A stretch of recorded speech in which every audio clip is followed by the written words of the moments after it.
the one thing in place that you need to grow your business?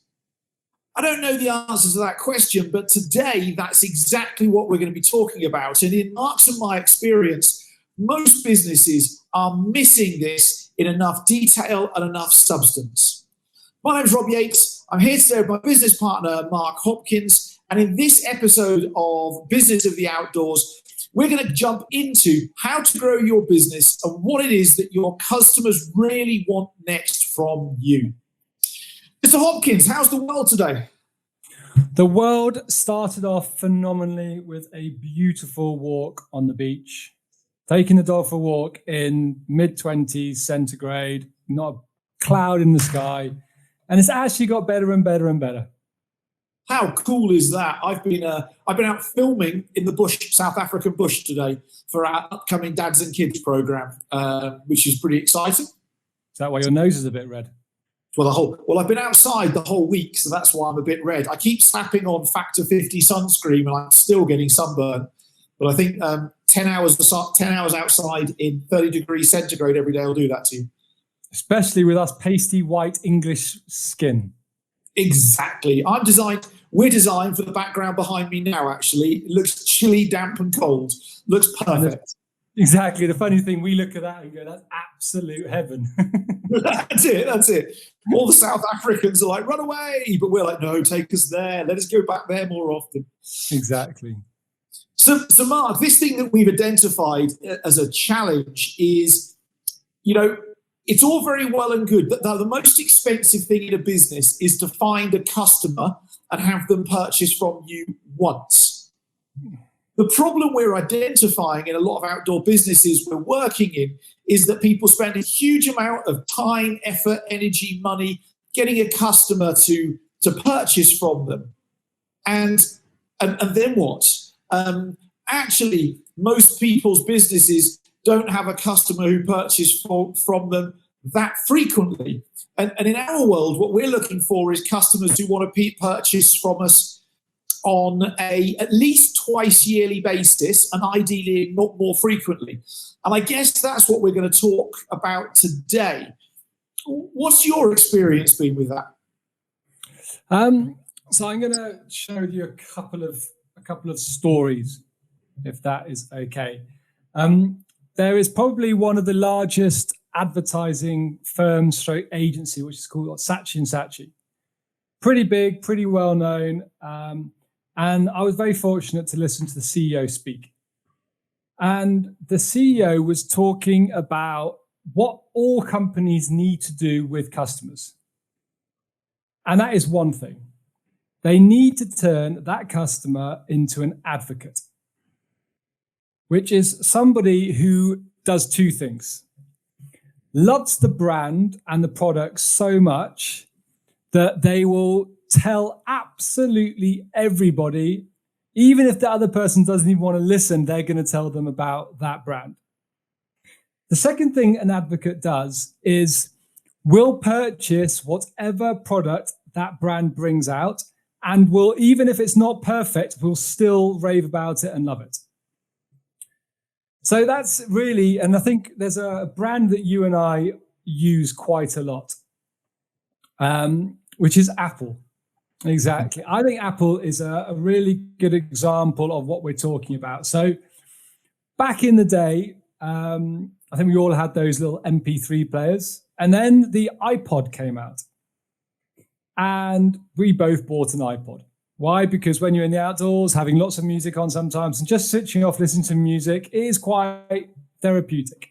And it was an insane invention. Instead of carrying around your cassettes, which we started off with, The Walkman. We all had a Sony Walkman. And then we had, I forgot what they called it now. They had the portable CDs. What are those little portable CD players? They had portable CD players, those little ones. Yeah, I know the ones, yeah. Which again, the problem was you had to carry around 10, 15 CDs in order to listen to music. And then the iPod came out. And batteries. Remember that? Batteries. Your Walkman, like 2 hours of music and their AA batteries are dead. And then you've got to have more batteries with you. Oh, my word. Killed you. So the iPod came along and the iPod hooked us all into Apple. And then the iPhone came out. So we took our money and we said, well, now we've got an iPod, we really like it, we want to get an iPhone. So then we bought an iPhone, and the world started going into a little bit of an Apple and Samsung world. And then they brought out this bloody thing called an iPad, which meant you've got to spend more blimmin' money because you wanted bigger. It's the bigger screen. It does a few more cool things. It's like, oh my gosh. And then they bloody brought out a MacBook Pro, which we're both using now for this this video. And so we purchased a MacBook Pro. So what they've done very cleverly, which is to the back pocket detriment, is they hooked us on as a young 20-year-old. And 20 years later, we're now still buying Apple products. We're subscribing to iTunes, Apple Store, all that kind of thing. They've basically made us an advocate because it's very difficult for us now to switch to Samsung or Android. I wouldn't even have a clue how to use an Android thing. No idea. And also, every couple of years, we all bloody upgrade to the next iPhone or the next MacBook. Well, I was going to say, that's the secret, is that frequent upgrading of you thought that your iPhone was good, but here's a better one. You thought your MacBook was good, but here's a better one. And I think now I'm on probably iPhone, I have no idea. I'm going to guess iPhone number 10, maybe, something like that. And MacBook number 4, 3 iPads, and I had two iPods as well, although now the phone does it all for you. And then they bring out the Pro version, the iPad Pro. I'm like, ooh, I'm a pro. I want one of those. And then they do, which is even clever, they make their operating system only work for a few years on that device, which means you can't even bloody use that iPhone anymore because the operating system upgrade won't work. That's it. And then there was that whole saga about the battery functionality being cleverly reduced when the phone gets to a certain age, so you feel like you have to get a new one. So I'm going to go on. I'm going to guess something. I'm going to guess that Apple has a target attached to every one of us, you and I included, that every year Apple's got a target that we spend $1,500 with them every single year as a target. And I might be wrong because there's Apple TV and there's all sorts of, because of course then they've got their platform behind the scenes, the iCloud, Apple TV, iTunes for music, so on and so forth. But I reckon $1,500 to $2,000 a year is what they're aiming to get each one of us to spend. And reluctantly, we probably do. Without even knowing it as well. Yeah, I mean, some of that stuff, like I've got the enhanced iCloud that just zips off my account every month. So for a credit card, it just gets done. And so I wonder, Mark, how many outdoor businesses have built themselves a structure like that where customers feel like they're missing out if they don't buy from that brand on a 2 to 3 times a yearly sort of frequency. I wonder how many businesses have that built for themselves. I'll be honest, other than in the clothing retail game, the colours seem to change on a yearly basis to draw you in to get a new fleece jacket or a new waterproof jacket. That is part of the strategy, but of course, there's not just Mountain Hardwear, there's Patagonia, Columbia, Arc'teryx, so on and so forth. And so we actually have quite a lot of choice as to who we shop with. And some people get quite attached to a brand until the brand does something daft, and then they unattach themselves to the brand and go somewhere else. So I think that customers need a next step, a next thing to go and purchase from you to fulfill their ego, to be better in the outdoors. But I think one of the other missing parts of the equation is that of community. And I wonder how people go about getting people to buy in emotionally into a community attached to their business and pay to be a member of that community as well. Because it strikes me, especially after COVID, you and I are business partners who've hardly seen each other for over a year. We've seen us seeing each other 4 times in a year, face to face, maybe 3 times. Yeah, that's quite a lot. Yeah, I mean, it's not very much. And so I think that a lot of customers are missing in their lives being part of a community with like-minded individuals who want the same things, have the same interests, and want to go do the same things. So maybe there's two steps in this. There's a product type progression, but equally there's a buying into the business type progression with our actions and our cash. I think you've raised two really, really valuable points. And there's actually one of the brands that I've got there's certain outdoor running brands. So for road running, I only have Asics. It's the only type of shoe I will wear.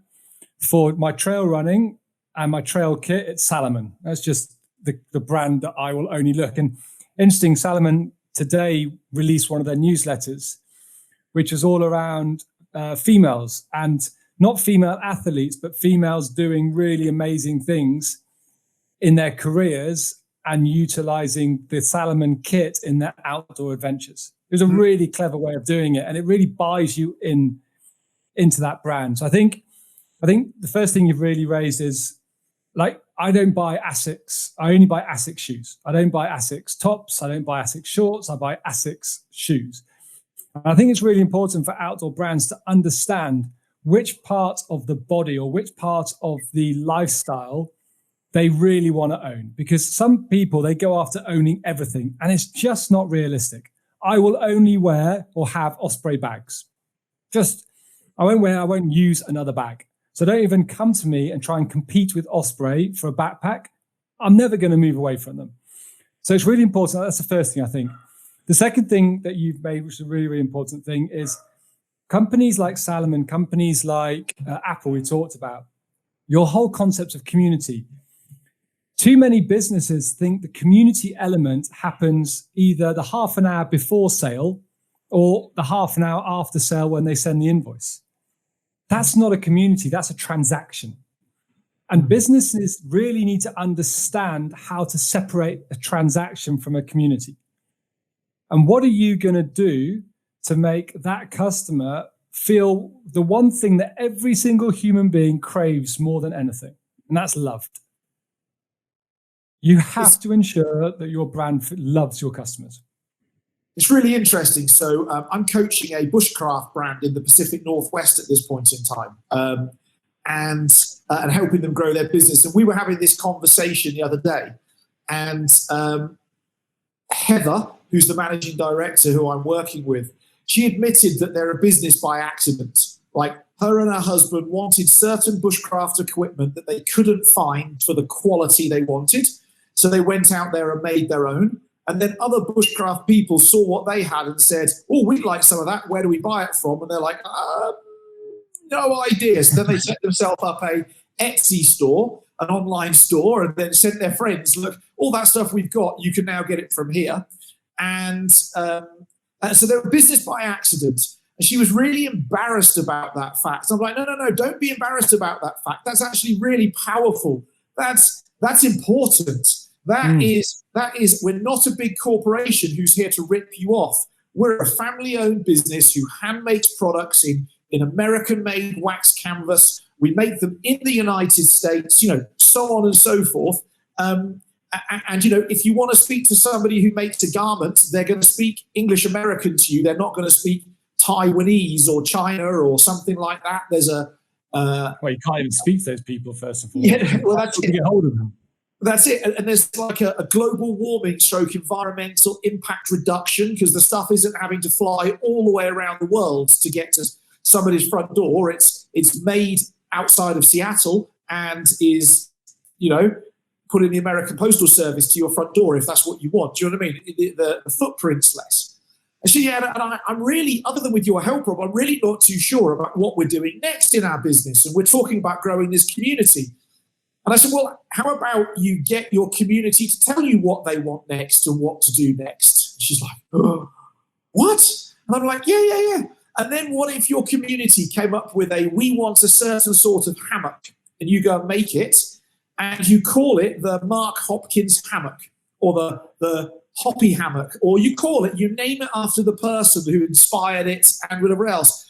Like, those people who are involved in helping you put that together won't help themselves be able to recommend it to all their friends, share it on their social media, say, I designed this. They've got their free one, so now they're an influencer on a mini scale for your business. They also won't leave your business ever, because now they're invested in the future of your business, as are their friends, their family, their so on and so forth. And for me, I don't think we have to be experts. There's loads of experts out there. I think we have to go and bring our community of buyers in to help us grow our business. And, we spend all of this time on trial and error and market research and stuff to grow a business. How about if we just went and found George, who loves bushcraft, and says, George, what's missing in your bushcraft kit? He says, I need a bag for my bushcraft saw. Oh, perfect. What saw do you have? What size is it? How does it work? What sort of bag would you look for? George, do you think you've got 20 of your friends that would like a bag for their bushcraft saw as well? Oh, yes, of course I do. And then we go and build one in the knowledge that we've got 20 guaranteed sales straight off the bat. I mean, for me, that's like super cool, and it takes the risk out of product innovation and design. And I don't see it happening that often in the outdoors. And I think a lot of it is driven by fear, to be honest. I think it's fear, and possibly a little bit, the fear may transcend across into arrogance, or it might be arrogance into fear. I think what we really advocate for is the humanity of a business. It's about really, again, and you and I love a book about StoryBrand. It's a very, very good book. And the biggest lesson that we've taken out of that book, which we apply in every aspect of all our businesses, is making the customer the hero of your story. And that's really what you're saying. Is you're saying, if you are, there's a really cool quote, and I'm probably not going to do it justice, but if you spend your time thinking about how to make your business the hero of the story, you're putting your business in the grave. If you spend all your time thinking about how to make the customer the hero of your story, your business will fly. And that's what, going back to our Apple analogy, it goes back to how do we, and again, it's different ways of phrasing the question. How do we get each customer to spend $1,500 to $2,000 a year? Well, they're only going to spend it if they feel loved by your brand, if they feel valued by the brand. That's the only way they're going to do it. I used to own a adventure travel business where we used to take people all over the world. And one of the things that I quickly learned is having conversations with customers when they're on a trip with you about what next. And so to start with, I was like, where do you fancy going backpacking in Norway and Sweden next year? And then, here. I'm like, good. And then somebody would say, I've heard about backpacking in Bhutan. Could we go there? And I'm like, maybe not next year, but maybe the year after. Oh, wow, cool, that would be great. And by the end of each week, I'd had conversations with all of the customers about what we're all doing together next year. And people are like, oh, yeah. And I'm like, well, if you pay your deposit in the next 2 weeks, I'll guarantee you a place before it goes out on the website for everybody else to do it, which normally meant within 2 weeks, I knew that in 50 weeks later, I had a trip beyond break even. So profitable trip done, check. We'd also then come up with this great idea of backpacking in Bhutan, and we've done that, by the way. But that's not for next year. That's for 104 weeks' time, and people are starting to commit to that. And then I'd bring them into the planning. Well, could you go and find some more information out about backpacking in Bhutan and send it to me? Could you go and see if any of your friends are interested, how much interest there is? And so my customers did all the research for me as well. They go, oh, well, we've heard that the best flights are this, and here's a really, really cool backpackers or hotel we could stay at on the first night. And we've heard there's this amazing ridge where you get to see gorillas. Do you think we could go here? And there's this monastery, and it's really steep. What about porters? I'm like, that's a great idea. I hadn't thought about porters. Who supplies porters in Bhutan? And then one of my customers, Chris, was always really good at this. Chris, hi, if you're watching this, by the way. Chris would go, I'll go find out for you at lunch tomorrow. I'll get back to you. So all it really ended up with is I ended up with a folder on my MacBook of all of these Google links, so on and so forth for Bhutan. And all we had to do as a business was go and coordinate the logistics, market it a bit more to fill up the last, usually 4 out of 10 spaces. And away we go, we're golden. And I think that we have to get out of our own way as business owners and recognize the fact that our customers are enthusiastic when they're caught in the moment. You know, when they're caught in that like wheel that's spinning. So they're enthusiastic in the minute. They're highly educated, smart people who are really interested about what they can do next. They really feel like after that great experience with you that they want to have another great experience with you. So they actually want to go and we've got to go and capture them as quickly as humanly possible after experience 1 to start getting them involved in experience 2 and so on and so forth.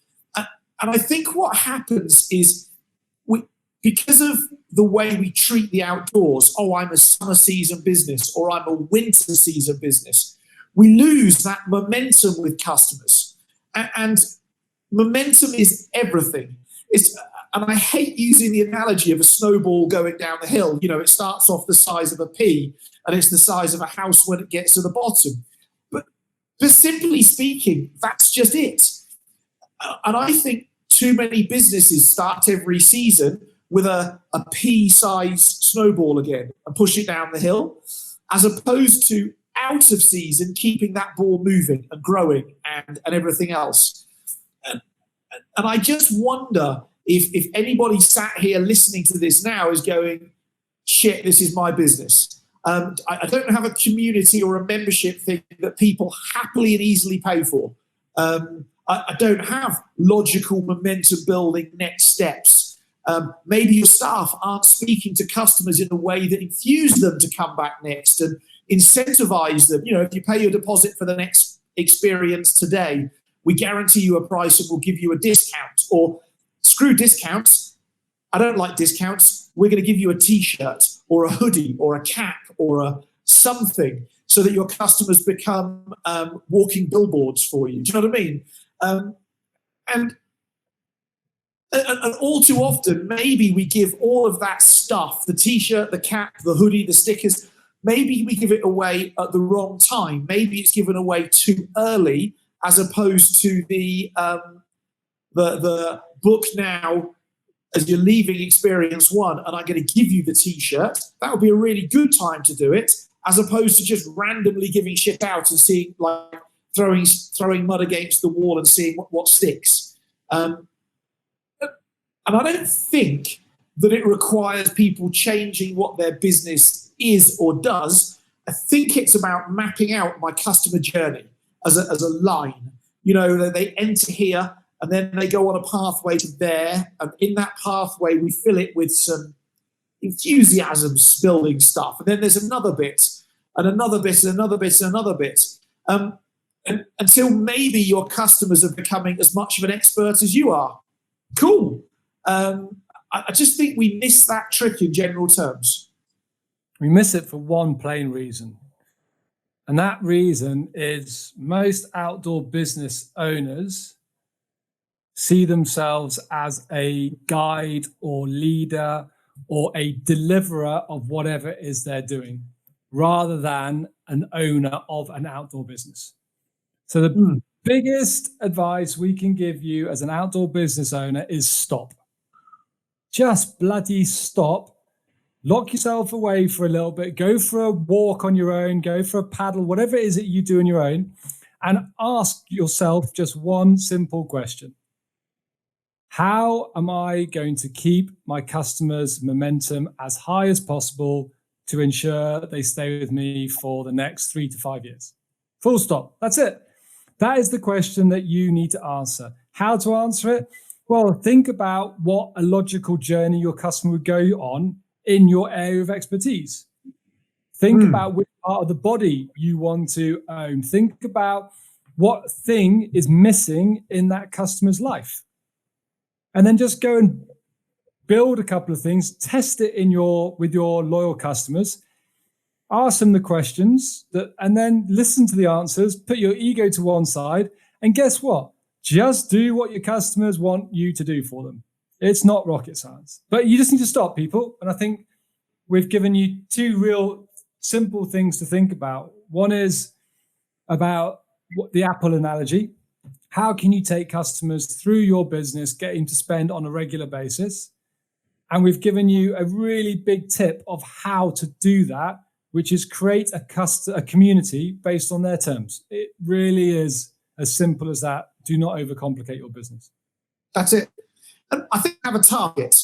Like, how much money would you like each customer to spend with you realistically out of their spend every year? I always used to target $3,000. That was my number, because it's a 1 week, a 9 day, 8 to 9 day long trip, and it's a couple of weekends throughout the year as well. That was always my target. So how much money do you want them to spend, and then go and find out how you can solve problems in their world each year to go and do it. Simple as. Now, if this has been challenging to your head, or you're like, I get it conceptually, but practically I need somebody to guide me through this in my business. There's going to be a link below here where you can jump on a call with Mark or myself for an hour, and we're going to give you some advice and guidance. Maybe something worth thinking about before that, however, is every other month, every eight-ish weeks, we run a 1 week long boot camp that's 1 hour a day of material that we give you even the PDFs of, that you can go and walk yourself through, and it goes into far, far, far more depth than what it is we've spoken about now. Much, much more specifics and opportunities for live questions and answers and all those sorts of things as well. Now, you might be thinking, I don't have the time, I don't have the money. Well, the time bit is if you don't have the time 5 hours in a week to grow your business, frankly, close the doors and give up now. The money bit, we recognize that sometimes times can be hard in the outdoor industry. So we put it this at $1 a day, $5. And if we don't deliver for you what we promised for you in that 5 day period, we'll give you your $5 back. So that's the thing from us. So if you want to grow your business, I don't think you're going to find an opportunity more affordable than that. Mark, what if there's somebody watching this who'd like to start an outdoor business? What's the best thing they should do? So I'd recommend a very similar approach to what you've suggested, which is get in touch with us. We have a phenomenal model that is working like a dream with our current license holders.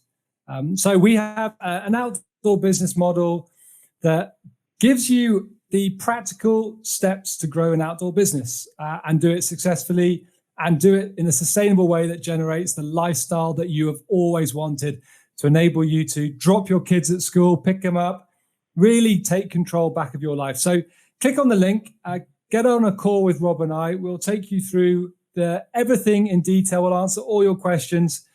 And both Rob and I are so passionate to help individuals who really want to make a difference to themselves, their family, and the outdoors to build a very, very successful business.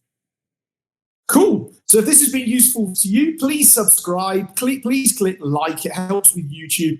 And why not go and share this on your Facebook or Twitter or Instagram or, I don't know, wherever else it is you hang out, and be of use to other people.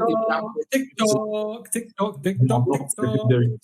The only place for TikTok's a clock, period. You old fart. I am old. You wait till your children are my son's age, then it'll be a different conversation. Daddy, when am I getting TikTok? Daddy, can I have TikTok? Daddy, no, you cannot have TikTok. I've seen the stuff on TikTok. Not a flipping chance, my boy. You're too young to see scantily clad women in bikinis. Actually, I'm too young to see that as well. You're too old to see that now. I think that's the truth. Anyway, that's it from us. Stay awesome. Have a great week further. We look forward to speaking with you next week on Thursday about another thing for business of the outdoors. Just want to wrap it up, by the way. We've advocated today asking your customers what it is they want. So if you've got something that you want us to unpack or talk about in the Business of the Outdoor series, go and write it in the comments below, and we'll put it into the schedule. And at some point in time, the next, 4 to 6 weeks, we'll do an episode specially for you on solving a problem you're facing with your outdoor business, because we believe in walking our own talk. Stay awesome, and we'll see you next week. Thanks. Bye-bye. Bye.